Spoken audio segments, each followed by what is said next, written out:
Wait, how you got in here? That opening line already sets a tone. Sounds like something serious just went down. Stick around, because this quiet star is about to explode into one of the most fascinating courtroom moments you'll hear today.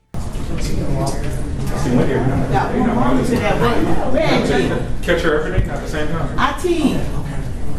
I need my IT person. Any questions? What's my number? My monitor.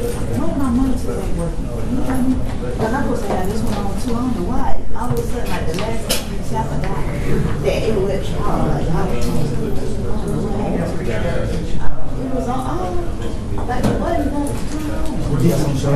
Right there in the corner. Yeah. The first was not very good. Not that one. Yeah, that one. I don't know what happened. Like last week, it was like, look, Brad, where this go with? Where that go with? You're going to have to lay it down. Lay it. Because I was like, so one of these somewhere? Because what is my Oh, that's why I ain't got it yet.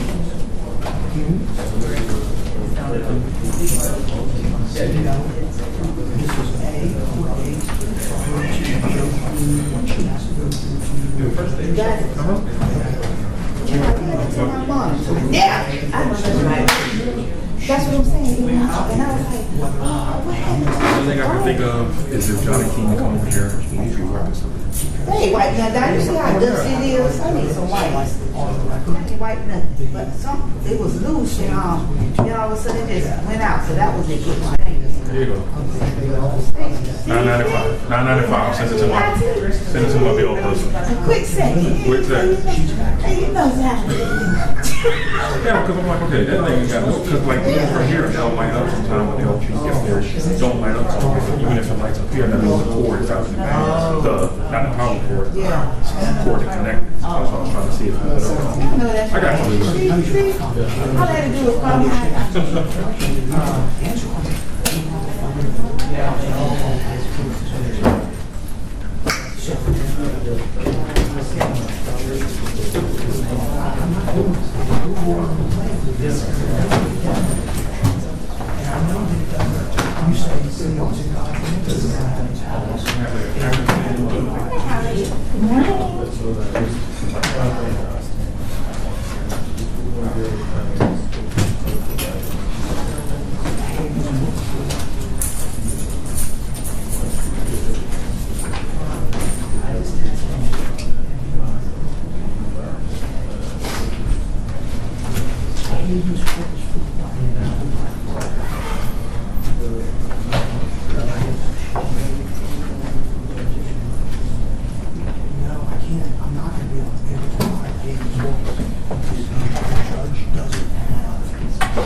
everything in March except spring break. We got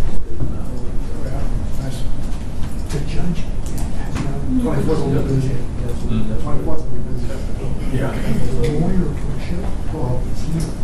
And she said the jail is not willing to change any restrictions. Those are the people that the lawyers for the mayor as a local state administrator. Hey, sorry your office, but you sound like you were on Zoom or on a call. So I didn't want to, because I heard you.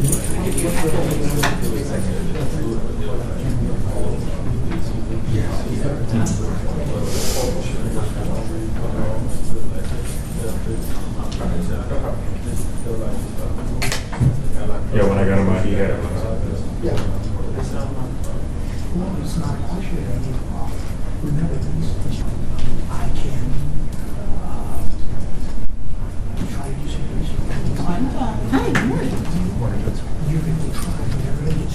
All right, pay Pay attention here. The judge is about to conduct what's called a Faretta inquiry. That's when a defendant asks to represent themselves in court. It's a constitutional right, but as we'll see, it's also one of the riskiest moves you can make, especially in a serious case like this one.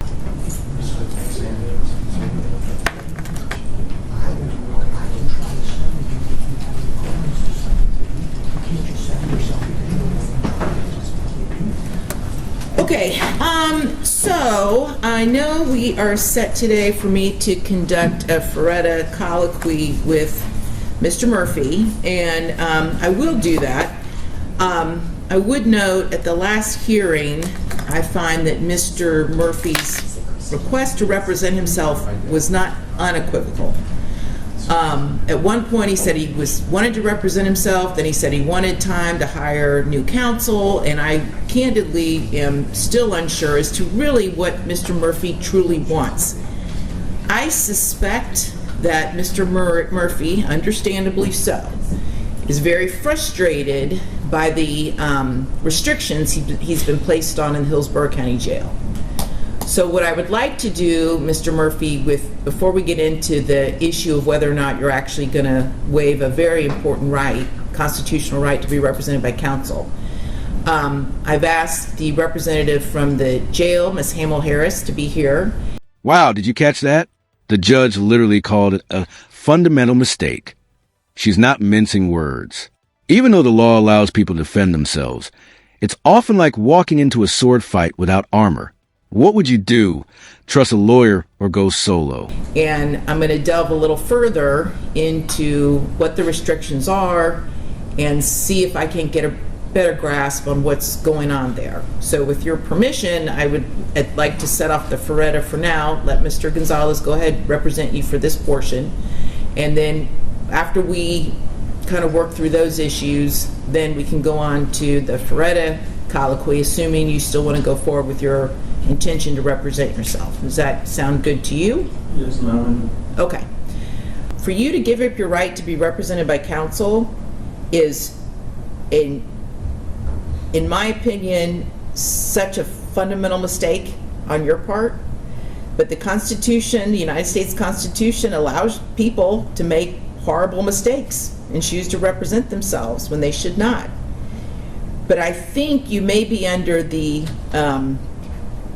incorrect impression that if you choose to represent yourself, then you can file your demand for speedy trial, and then a magic wand will be waved and you'll be home sooner. And I don't think that is a correct assumption at all. And the downside to you... Here's the twist. The judge warns him that representing himself won't magically speed up the trial. So if he's thinking self-rep equals freedom faster, that's a dangerous misconception. The stakes? Literally life and death. Let that sink in. Is literally the ending of your life via the death penalty. That's the downside for you rolling the dice. So I just need, if you wish to pursue representing yourself, we'll have the Faretta colloquy, and I will go over everything, every way you're going to be hindered by making that choice. And if I find that you are knowingly and voluntarily waiving your right to be represented by counsel. This is rare. The judge admits she's never had this situation in 23 years on the bench. That tells you just how unique and legally tricky this moment is. She's treading carefully, balancing the defendant's rights with courtroom control. And then I will grant your request. But I don't want you to think that that means you're going to turn around and file a demand for speedy trial and I'm necessarily going to grant it. Because I anticipate the state will file some type of motion to strike it, and then I'll rule on the motion and we'll see where we are. So I guess, Mr. Murphy, do you want to talk to Mr. Gonzalez about this any further? What is your desire? We talked about it. It's like just sit back there for so long, like just. I know. Just like, I understand. And I don't honestly know the answer as far as how much authority I have to tell the jail what to do. I really don't know the answer. I haven't had this ever come up in 23 years. I've never had this come up. So in the end, the judge buys time. Smart move. She wants clarity before letting him represent himself. It's a perfect example of how the justice system tries to protect defendants from themselves. What do you think? Should someone facing the death penalty ever be allowed to go it alone? But I am willing to look into it, and I'm willing to continue the dialogue, and I'm willing to do repeated statuses to see where we are.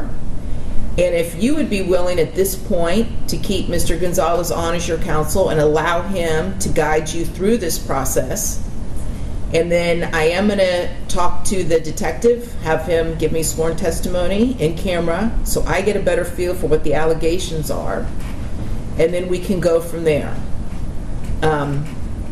I would encourage you to follow that route, to at least allow Mr. Gonzalez and myself the chance to kind of get a better grasp of what's going on.